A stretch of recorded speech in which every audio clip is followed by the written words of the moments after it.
Awesome. Well, welcome everyone. Thank you so much for joining us for the 2022 Chasing Excellence Coaching Conference this year.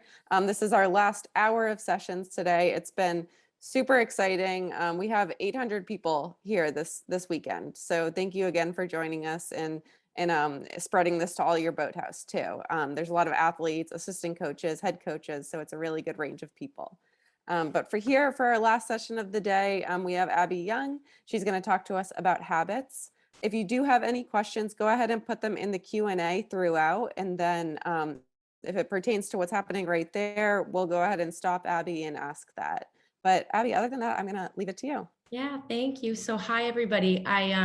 This is a little bit weird to me to just be talking at my screen and not be able to see you. So like Sarah said, please feel like you can blow up the chat and ask any questions throughout the interaction. Will definitely be helpful. I would like to start off by thanking you, Sarah. I know you just disappeared, but thank you for your help. She has been absolutely wonderful with just prepping for this conference, and also Chris Chase for inviting me here, as well as US Rowing for hosting everything.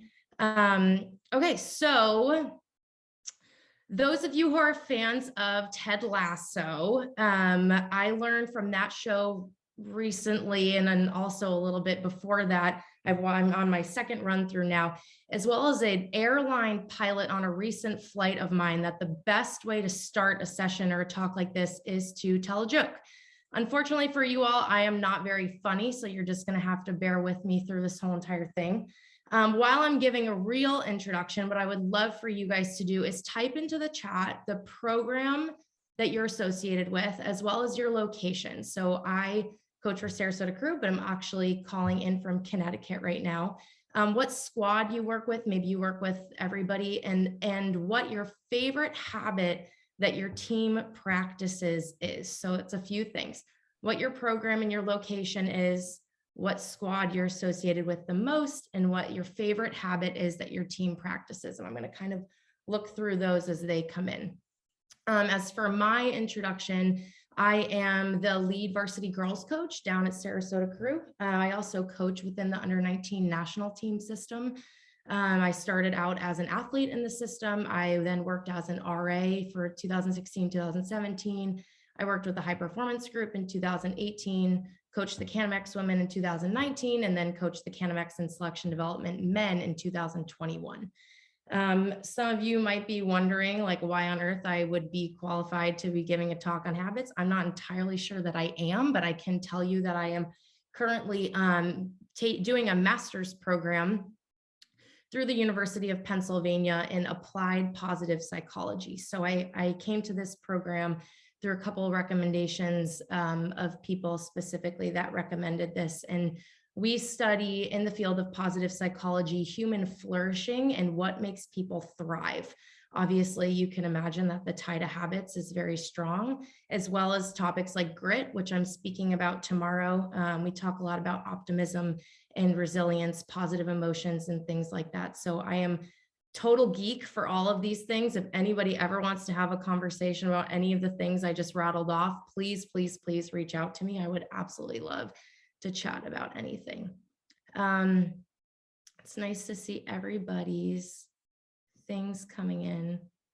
Hands in at the, so Jody Clank, Arlington Belmont Crew. Favorite habit for your squad is the hands in at the end of practice. I definitely love that. That's a really great habit. We might talk about a little bit of rituals later. Helen, weekly shout outs to celebrate teammates. I love that. Oh, Caroline, you're coming to Sarasota. Awesome. Would love to meet you while you're down there. Great. Okay, good. So just throughout, like I said, guys, I just want you to be engaged with this thinking about habits throughout this entire session. So I really want to think about how I want you all to think. And then, like I said, just feel free to throw into the chat about the habits that you all practice, as well as habits that you want to start to practice, either in your personal life or at your boathouses or whatever team you are associated with. I think it's really easy to talk about these things in theory, and it's a lot harder to talk about them and think about them in a way that they can actually be practically applied. So I really want to just stay engaged with that throughout. Also, if it starts to get dark in here, I apologize. I'll turn a light on. I'm being lit from the sun outside. So as it starts to get dark, I'll have to turn on real lights. Okay, the plan for today, we're going to go through what habits are not, why should we care, consciousness, attention, and intention, which is something that I love. Building new habits, breaking old habits, and then some self-regulation strategies. As Sarah mentioned, and as I mentioned earlier, please, please, please feel free to ask questions throughout the presentation. I hope a lot of this gets some thoughts sparking, and I would love to generate some conversation and discussion, even if it's in the chat. And just as a note, they're on the right side of most of the slides, I put lists of researchers to research. Some of them are philosophers. William James, for example, is a great philosopher. You've probably seen some of his quotes actually on those like rowing posters that people just seem to have that are all over the place that say like excellence and then have some quote about excellence. He's actually quoted on a couple of those. So take a look at ones if you have any around and see what pops up around there. Anne Graybeal, Anthony Dickinson, Christina Grimmel, all these people are great people to research throughout, and these slides you guys should have available to you. So if any of these names, any of the topics resonate with you, I've posted those throughout. Okay, what are habits? I want to start with talking about neuroplasticity, which is this awesome thing that basically gives our brain the power to adapt both its structure and its function throughout the course of our lives. So we hear a lot about neuroplasticity as kids are developing and also as people are aging. We see that neuroplasticity can fall off over the course of our lives, that our brains kind of harden. But in general, our brains are plastic. So you'll hear neuroplasticity. You'll also hear the term neural plasticity, two different words. That gives us the ability to do so many things, including learn. It gives our brains the ability to do so many things like learning and also developing habits. Very simply put, habits are neural pathways, the development of neural pathways and neural transmissions through our brains. So we have stimuli that come in, and that stimulus triggers a series of things happening in our brain. Over time, as actions are repeated, those pathways get stronger and stronger. So I stole this image. I am not plugging Facebook. I don't like social media. If you care about your mental health, get off social media. That's a different topic for another day, but I stole this image off of Facebook. Brain Chat is the group, and I just thought this was such a great visual to look at strong pathways and weak pathways. So we see that as habits are developed through the course of practice and repetition, literally these pathways they are traveled more and more by these impulses, and so they become more deeply ingrained. You'll see that that's the dark versus the light. Complex habits are really a series of just concatenated neural responses. So one thing then triggers the next, then triggers the next, then triggers the next. And that's kind of how these things flow through our brains. What aren't habits?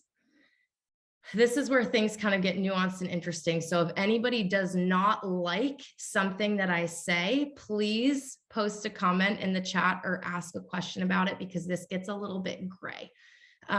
What aren't habits? Goal-oriented behaviors are not habits. So I just want to start off on that specific topic by saying, I read this through a rowing coach's lens and thought, well, that seems a little bit ridiculous, because can't habits support goals? Can't we work toward goals with habits?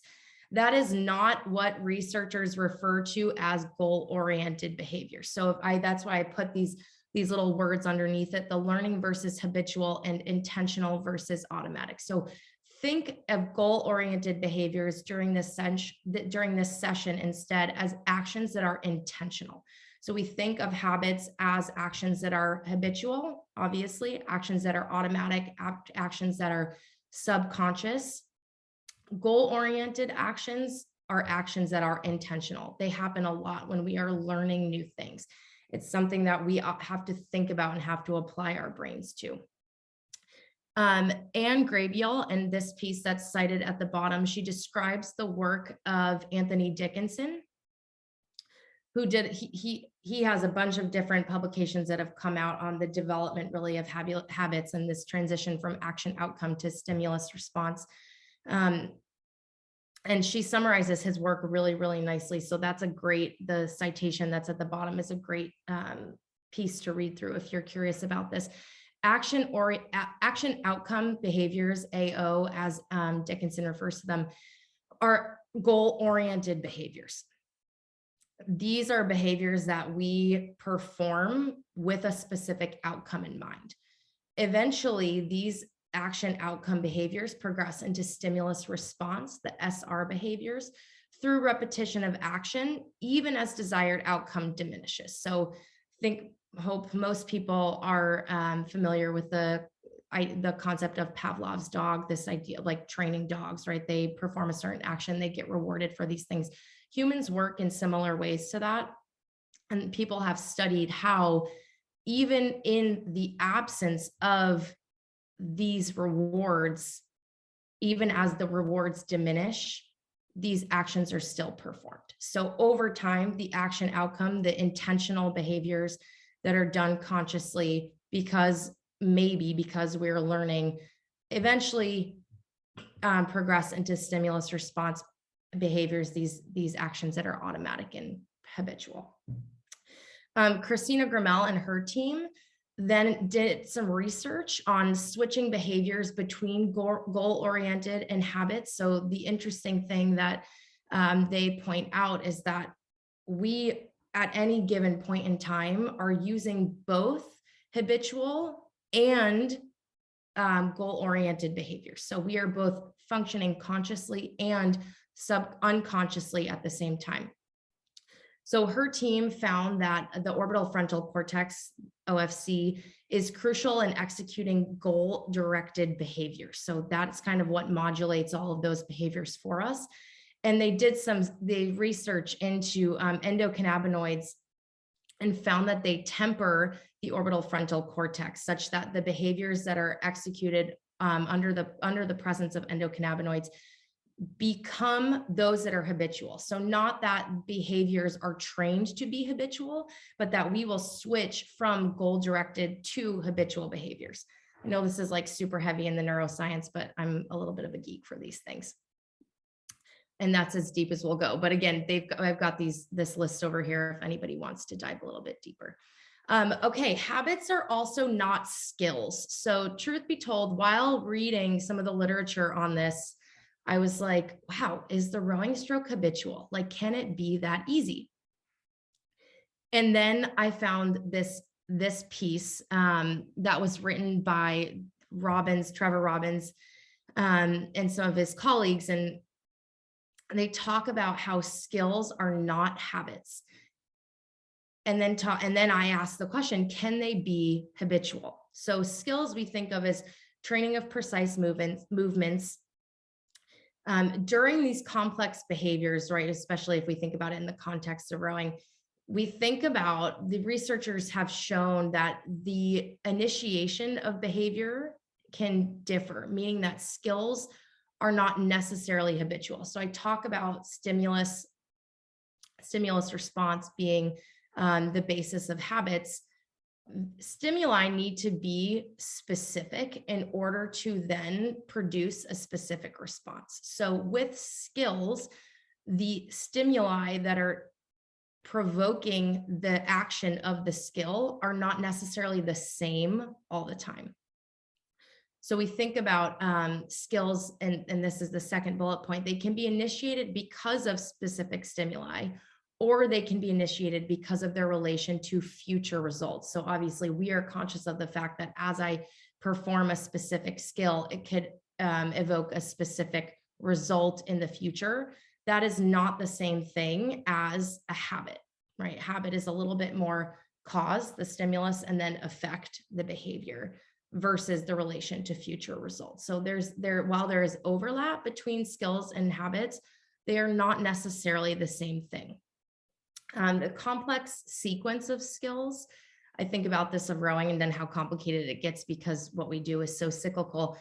Complex sequence of skills, they can be goal directed to start, meaning they are intentional to start. We've got that conscious and non-habitual action, but after a certain point, they're shown to be habitual at the end, meaning you can be conscious of what you're doing when you start a specific series of actions, but the end of that action has been shown to be more habitual than the beginning of the series. And then it gets a little bit more complex with the rapidity of behavior. So what gets really, really tricky is as these complex movements happen quicker and quicker, the behavior becomes more and more rapid. Our brain doesn't have the chance necessarily to say, okay, A leads to B, B leads to C, C leads to D. Because the movements happen so quickly, our brain starts to interpret them as a whole. So we don't see the rowing stroke as this infinite number of movements that happen. We really, really see it in our brain when it's happening quickly enough as one ginormous, like a whole sequence of things rather than a series of smaller things. Okay, why should we care? And Sarah, if you're here, this is the opportunity for the poll. I'd like you guys just to choose one of the options. Is the rowing stroke habitual behavior, goal-oriented behavior, a skill, or a set of skills? I'm just curious to see what people think. And then if oh, I can't vote. Oh, we can't vote, Sarah. We don't get a say. So go ahead and throw it in the poll. Is the rowing stroke habitual, goal-oriented, right? So is it unintentional, intentional? Is it a skill or a set of skills?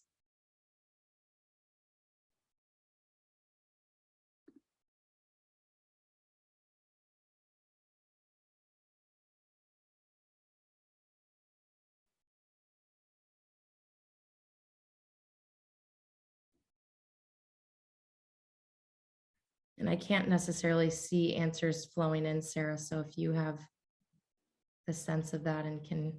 Yeah, it looks like I think we've gotten everyone. I'll go ahead and end it. A set of skills is definitely the leader. Oh yeah, love that. You can see those results, Abby? I cannot. Okay. Okay. So we have habitual behavior, there's 9%, goal-oriented behavior, 9%, a skill is 13%, and then the leader is a set of skills for 70%.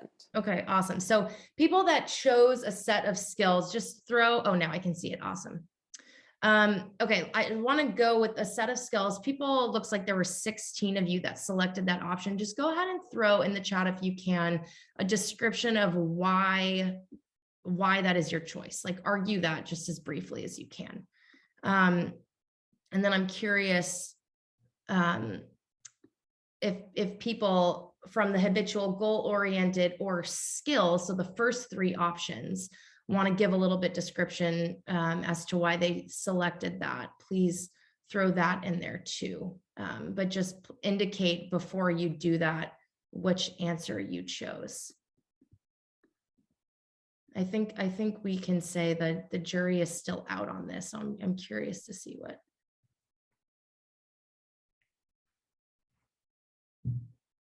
Okay, Helen, so I sounds like you probably chose the set of skills option. Specific elements can be trained and only become a full stroke when combined in sequence. Jody, you see it as one holistic movement.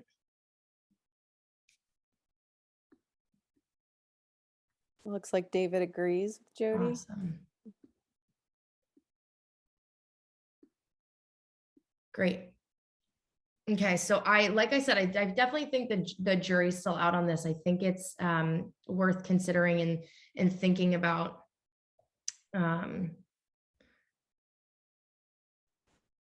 Set of skills, a lot of variables, good.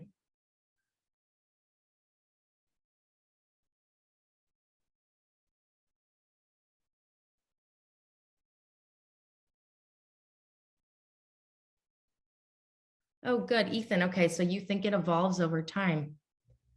In truth, I would say it begins as a goal-oriented behavior and over time becomes more automatic.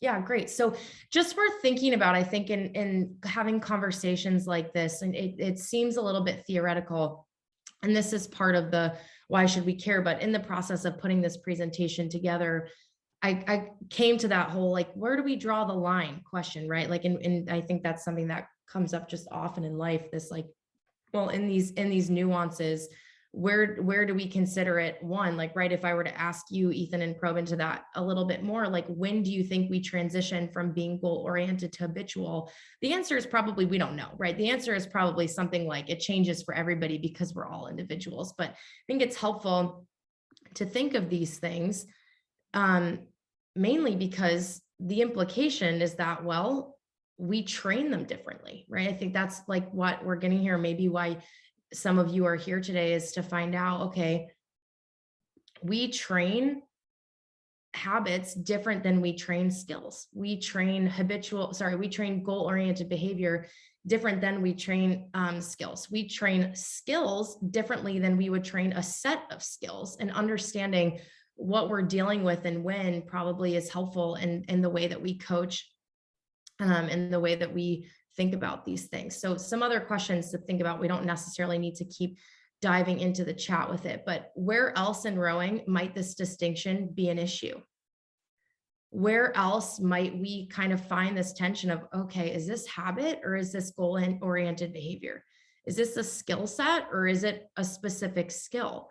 What about all these other things that we deal with? Hydration, steering a boat, right? Whether you're a bow seater or coxswain, how we carry oars, what are stress responses, right? Is it a habitual action when your athletes hear, okay, guys, we're going to do a 2K, however your team chooses to communicate that?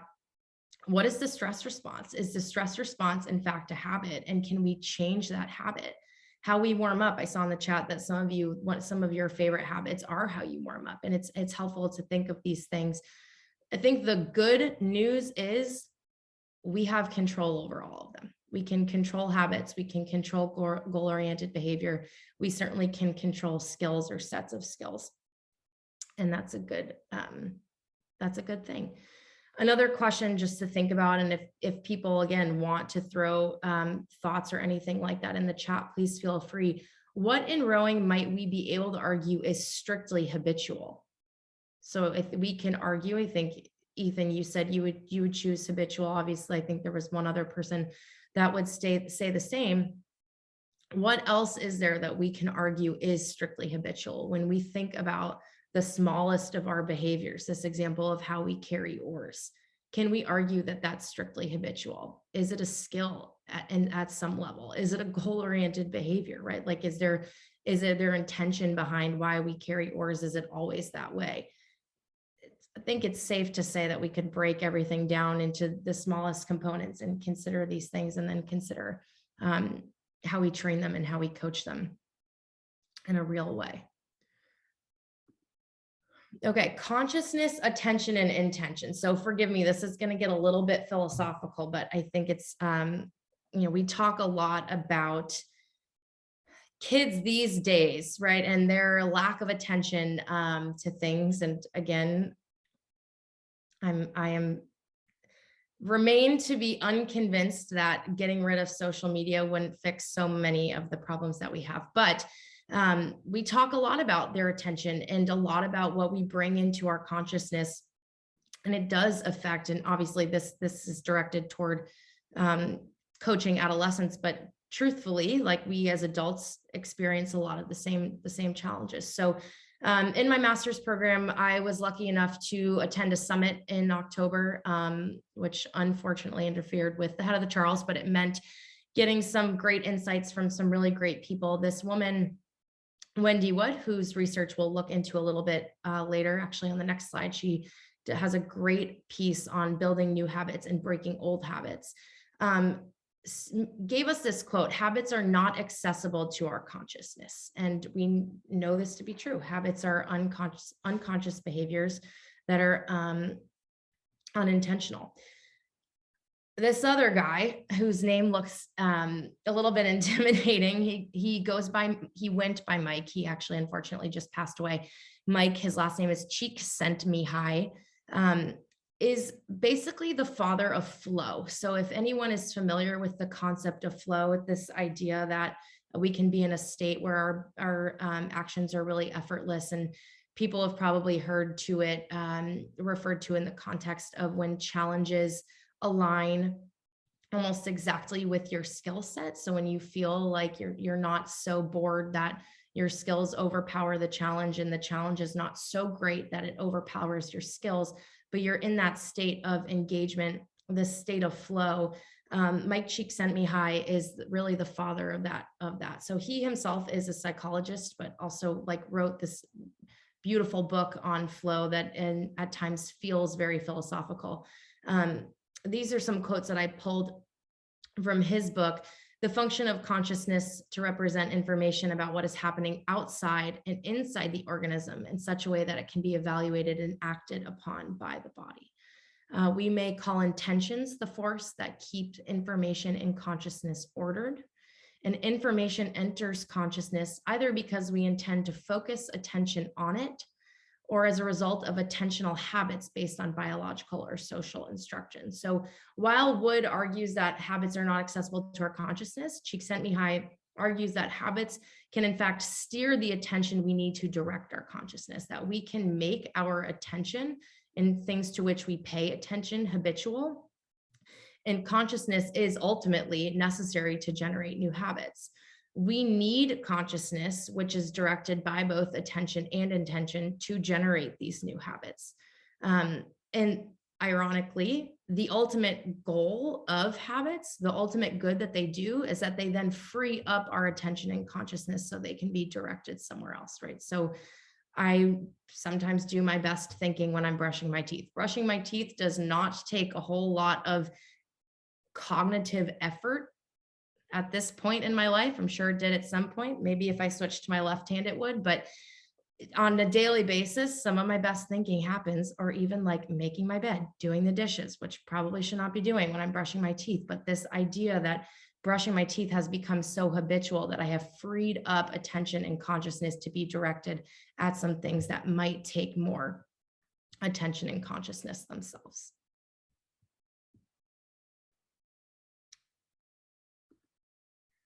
Okay, moving on to building new habits. So Wendy Wood, as I mentioned on the previous slide, and her colleague David Neal, they wrote this great piece. It's called Healthy Through Habit. They studied a bunch of interventions for initiating behavior change when it comes to physical health. So they studied things like diet and exercise, and what a great thing to be talking about just after the new year. They wrote this article in relation to these health behaviors, but I think a lot of them can be applied to different aspects of our lives. Just these concepts broadly really can dive into them and do some good with developing new habits. So before we dive into building new habits, I will say that they start out the piece by saying the greatest success they have found is in simultaneously building new and breaking old habits. So on the next slide, we'll talk about breaking old habits. And there's a bit of overlap between the strategies between building new habits and breaking old ones. But to the extent, like, go into this, and if you're thinking about, okay, this is the habit I want to develop for myself or for my team or whatever it is, bundling as many of these things together as you can will have greater success in establishing new habits than doing any one thing individually. And like I said, you'll see that there's a little bit of overlap among them, but that's something just to keep in mind as we go throughout this and break these things down a little bit. Behavioral repetition, they break building new habits down into these three strategies: behavioral repetition, associated context cues, and rewards. Behavioral repetition is really this idea of like, don't talk about it, be about it, right? If you want to develop a new habit, practicing that specific behavior needs to be done. Talking about things with your athletes, so talking about reminding them to warm up, or reminding them to drink water or carry the oars a certain way. I keep coming back to that, but it's a big thing down in Sarasota, how we carry our oars, is not enough. Talking about these things is not good enough to establish these new habits. If you want them to practice it, if you want to practice a new habit yourself, repeating the behavior is crucial.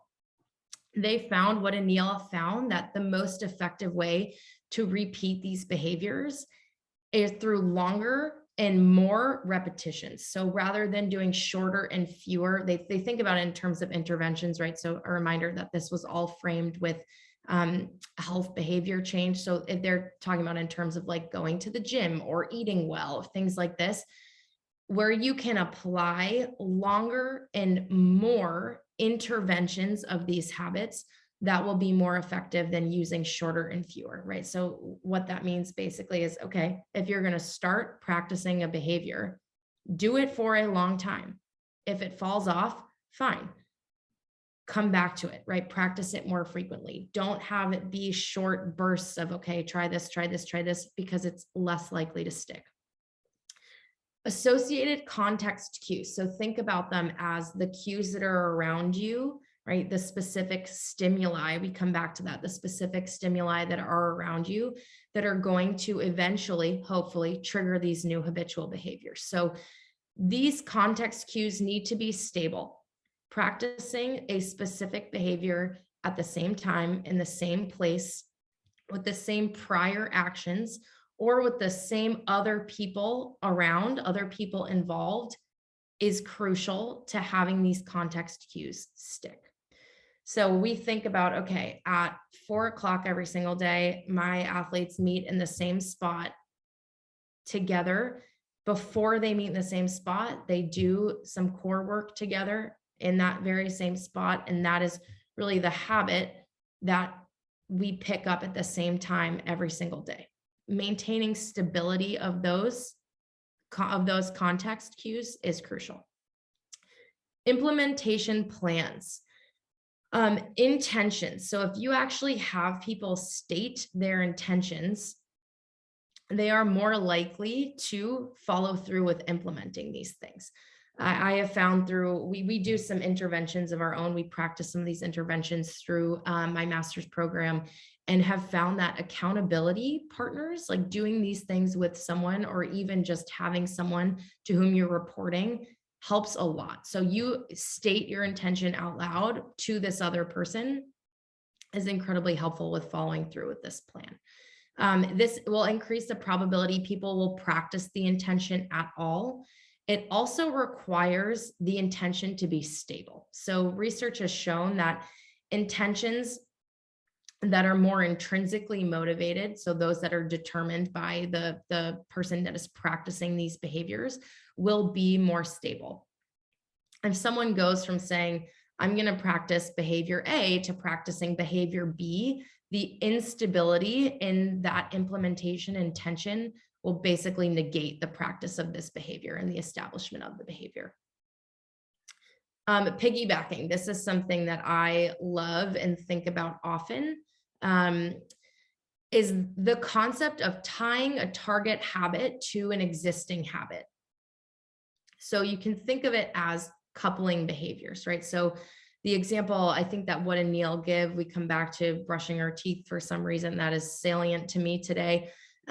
They talk about, okay, if you want to develop a habit of flossing, do it right after you brush your teeth. So brushing your teeth, if it's habitual, tying the behavior of flossing, piggybacking the behavior of flossing onto the behavior of brushing your teeth will help reinforce the development of the new habit.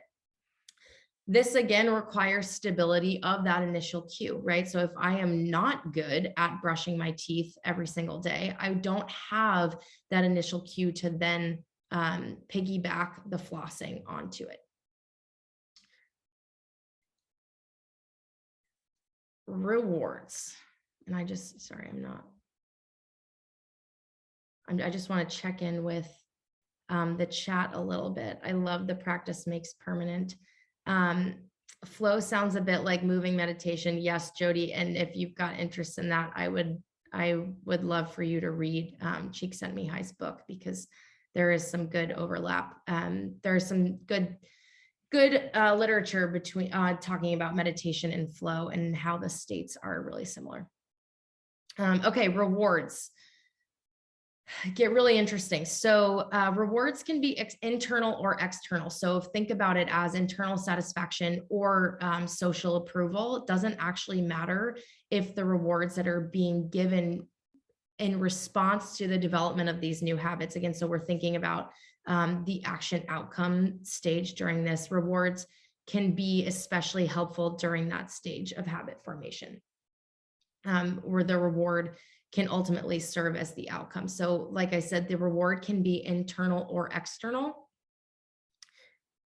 Rewards have to be specific for specific behaviors. So Wood and Neal argue that overly general rewards include things like symbolic trophies, prizes that recognize strong performance, or temporal landmarks such as birthdays, and they say like changes into the new year.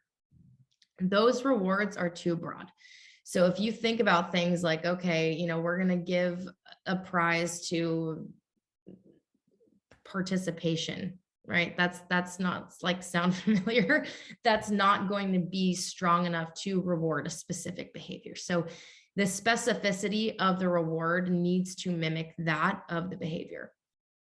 Broad rewards are ultimately too broad to be meaningful and can be kind of mistaken in our heads of rewarding any number of behaviors, right? So you've got to think about the specificity of, okay, you did A, we want to reward that with B.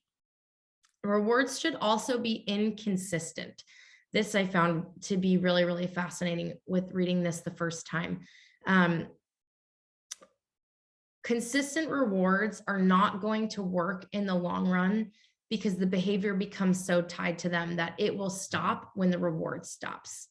Consistent rewards can also signal that the behavior is too difficult or it's not worth doing without the reward. So if you have rewards that are inconsistent but motivating enough to elicit the specific behavior, they will be more beneficial than rewards that are consistent and kind of happen all the time, right? It's like keeping people on the hook. I just want to point out before we switch to the breaking old habits sign, Kirk Warren Brown and Richard Ryan have done some great research into intrinsic motivation. I will talk a little bit actually about autonomy and intrinsic motivation in my grit talk tomorrow. But I think intrinsic motivation is it's related to a lot of really, really great topics that are relevant in the world of coaching in general and rowing specifically. So if anyone has interest in that, their piece, the self-determination theory, is cited there at the bottom and is fantastic to read. Okay, on to breaking old habits. So just a reminder that Wood and Neal have found that the greatest success in habit formation and practice is simultaneously building new and breaking old habits. One of the strategies they use to break old habits is cue disruption. The idea is to reduce or eliminate the environmental cues that are familiar to you and trigger the existing undesirable habitual actions. So they give examples like life events, moving, changing jobs, getting married, things like this. These life events are great for disrupting the cues that are tied to these old habits, right? That elicit these old habits. I think about, okay, what is the application of this to rowing? We've got great cue disruption in new coaches coming on board, or even squads rolling over. Seniors graduate, and then all of a sudden the culture of your entire team changes.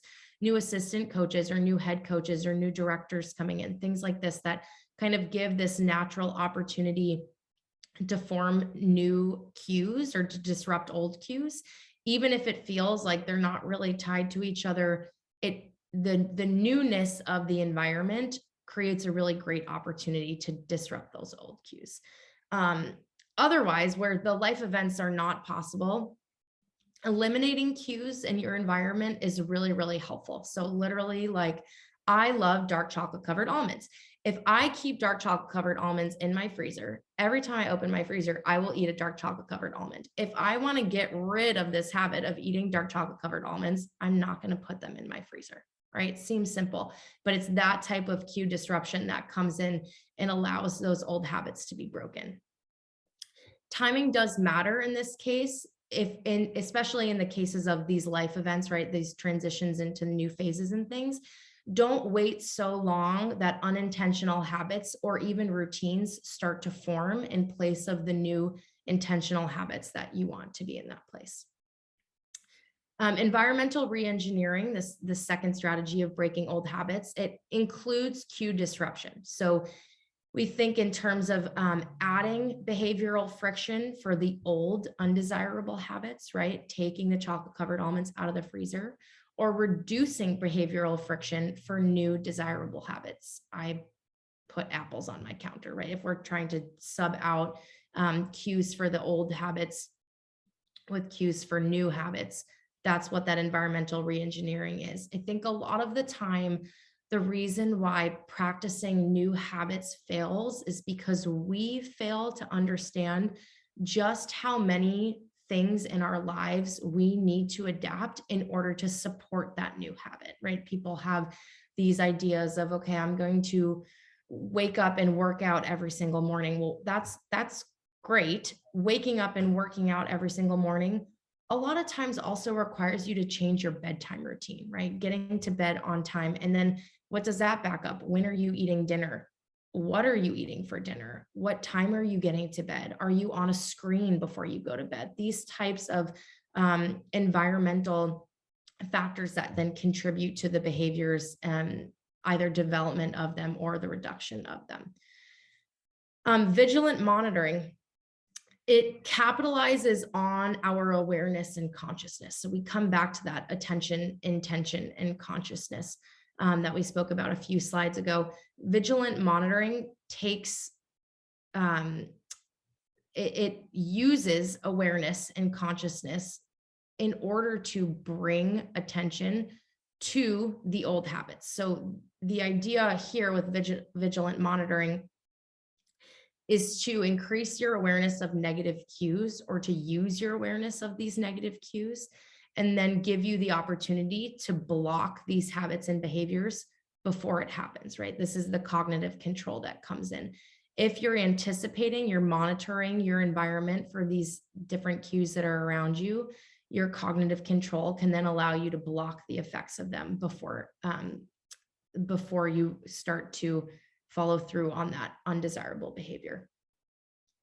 Wood and Neal indicate in their piece that possibly what's more effective is when the desirable action is more accessible, right? So if you think, okay, rather than just being aware of, okay, like there's the freezer and does my friend have dark chocolate covered almonds in her freezer?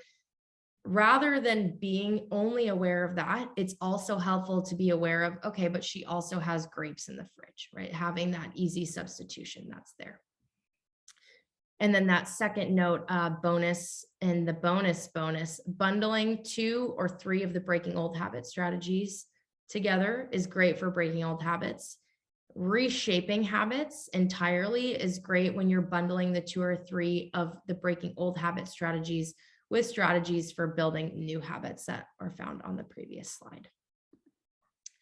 Last slide before we get into questions, comments, and discussions. I think I'm seeing 5 o'clock, Sarah, on my clock, but I'm not quite, I don't have the full view. So I'll just, yeah, you're not okay, great, thank you.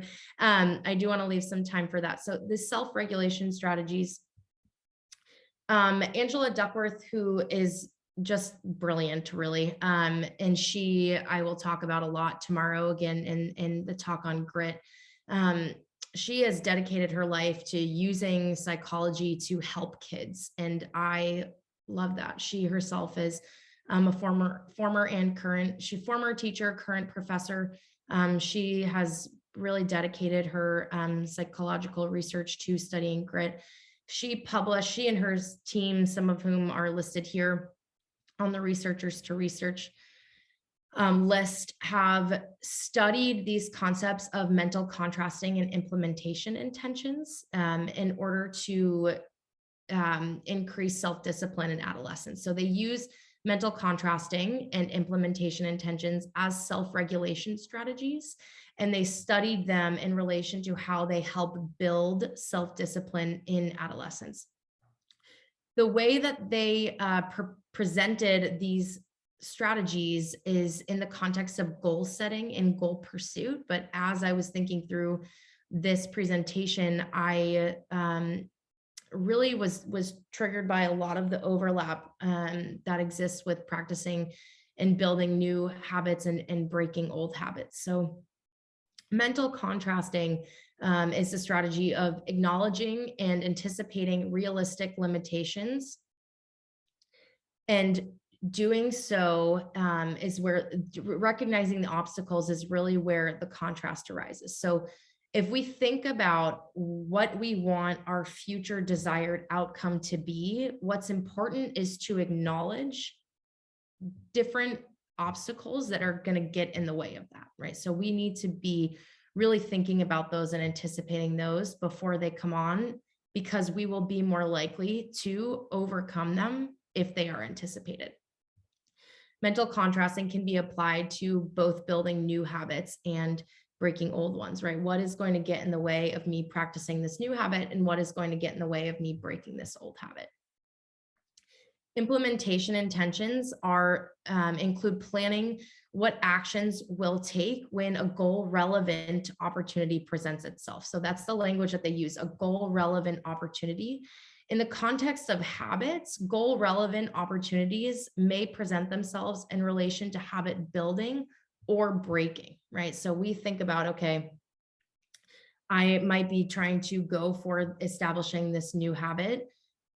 If I have an opportunity that allows me to capitalize or practice that behavior, this is the action I'm going to take. In terms of breaking an old habit, I have another opportunity to break that habit, right? I see the freezer, I don't open it, I open the fridge instead, or I go for the fruit bowl on the counter. Planning those implementation intentions kind of allow us to deal with things ahead of time, right? It's a little bit of that vigilant monitoring idea and strategy from the breaking old habits slide.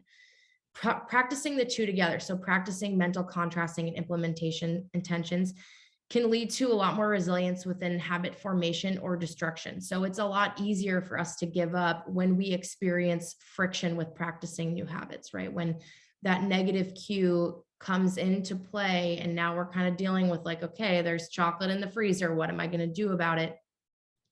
Planning for that to happen. So going through the mental contrasting of, okay, I know that this ideal that I have in my head, I am going to face these realistic obstacles in the pursuit of that ideal, and then planning for what my reaction to those obstacles will be can reduce the likelihood that we're going to falter from our goals. So again, this piece that they put together, the self-regulation strategies to improve self-discipline in adolescence. And again, what I love is Angela Duckworth has dedicated so much of her career to researching kids specifically. She and her colleagues listed over here on the right are some great resources to look into for these things. And I think that leaves us with 10 minutes or so, Sarah, and I'm not seeing. We Oh, don't great. have any questions yet. Yeah, if you guys have any questions, go ahead and pop them into the Q&A right now. Abby, that was great. Super detailed. Great. And anything, I don't want anybody to feel like their habits are limited. If you have, or sorry, I just said habits are limited. Wow.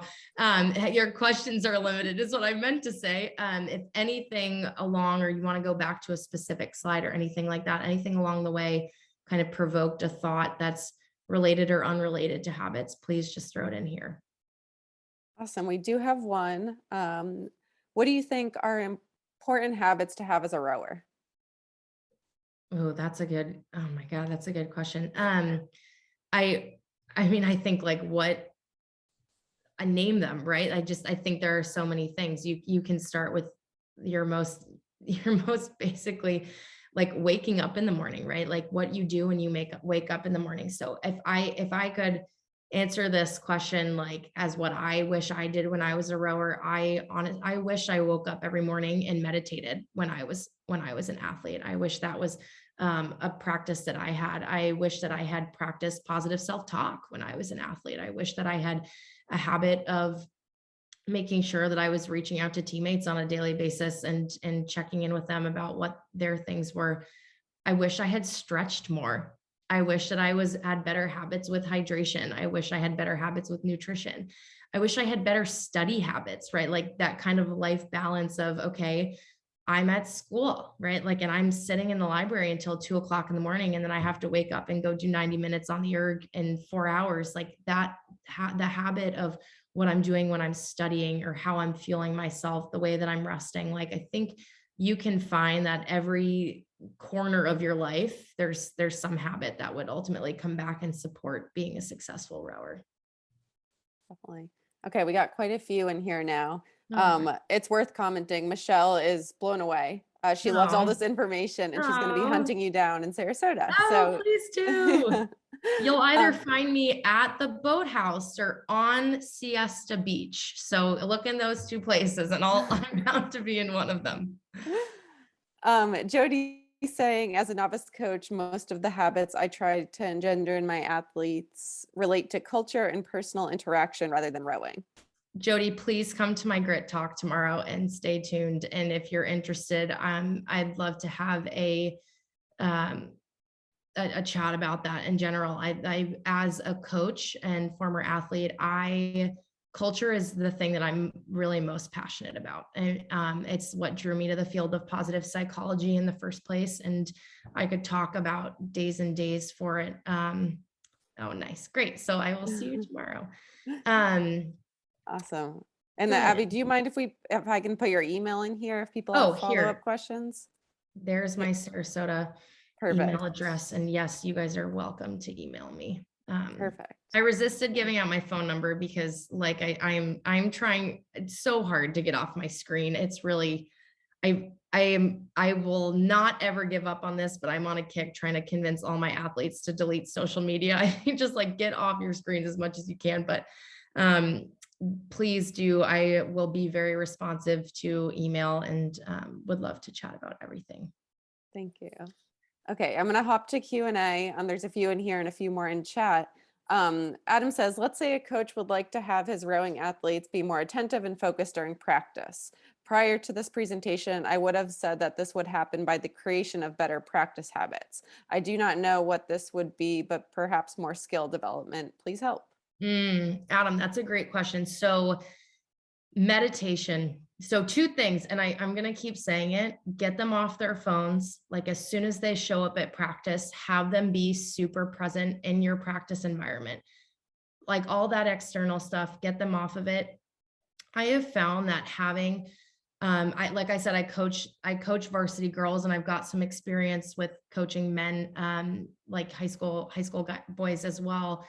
I really think that having a pre-practice chat like that kind of gather together of like, okay, how was everyone's day?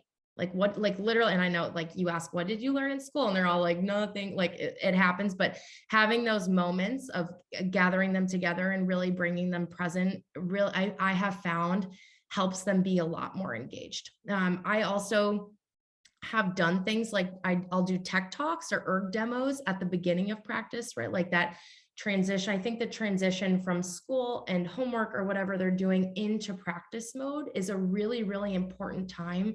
So if you can kind of orient them toward practice, I've noticed that that helps them stay really focused in practice more than anything else. So we'll sit down and we'll have tech talks and I kind of like let the kids choose what they want to talk about, right? If they've got some like technical concept that's been rolling around in their head, I will say to them, okay, you guys agree on what we're talking about before practice today. And when we sit down, let me know. And I'll kind of start the conversation and then I'll let them teach each other. Like I'll let them throw each other things out and it fosters conversation that then really, really helps them be engaged. And I think that engagement helps with the attention too. But meditation is a huge, huge thing. I mean, it's literally strength training for your brain. and it helps us kind of like notice when we're off track, right? Like the whole thing with that meditation is like letting yourself notice when you're off track and then bringing yourself back to it. And as we practice it, we get better at it. So that's something that I would recommend really, really highly. That's perfect transition. So Caroline's first asking if you can post in the chat the book to read regarding flow and meditation. Yeah. And then if you can elaborate maybe a little bit more on how you put this into practice with coaching. So the book on flow is literally called Flow. It is so convenient and amazing. It's literally called Flow. And if you see that guy's name, Mike Cheek sent me hi, you'll know like, okay, that's your guy. And you can also Google it. There's a lot of like Google Scholar stuff that's on him. It's kind of all over the place. Meditation, there's a lot of literature out there on meditation. I would recommend this guy by the name of Michael Baime, Baime, is great to research in terms of meditation, but there's a lot of stuff on that.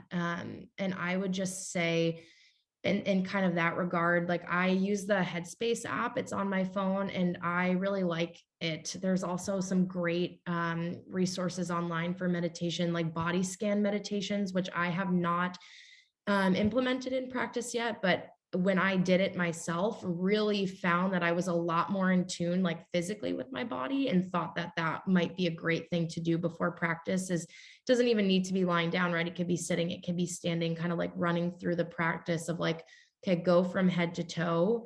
What's going on in my body today? What do I need to bring awareness to? And kind of like dealing with almost like crossing the lines into proprioception and dealing with like bringing your awareness into like, okay, literally what are my fingertips doing and what are my toes doing, and running through body scan meditations in that way. Yes. Awesome. Yeah, Jody Yes. seconds that. Um, Okay, we have two more questions. We're yeah, almost out of time, but let's see if we can squeeze these in. sure. Ethan has a good question. Can you talk about habits in the context of reactions to circumstances and how athletes process that the things that happen to them, including a bad stroke row race? Ethan, I can't wait to see you in person. We're gonna have a great conversation. Come to my grit talk tomorrow is what I will say to that. So a little teaser. Yes, I can talk about that, and I will talk about that. There's this great concept called explanatory style that was developed by this guy, Martin Seligman, who is the father of positive psychology, and it was absolutely brilliant. He wrote a book back in 1990 called Learned Optimism. And in that book, he deals with explanatory style, which is basically exactly this: how we say things to ourselves in the wake of bad and negative things that happen. And I'll talk about that a little bit tomorrow when we talk about grit. Awesome. Do you work with the Positive Coaching Alliance at all?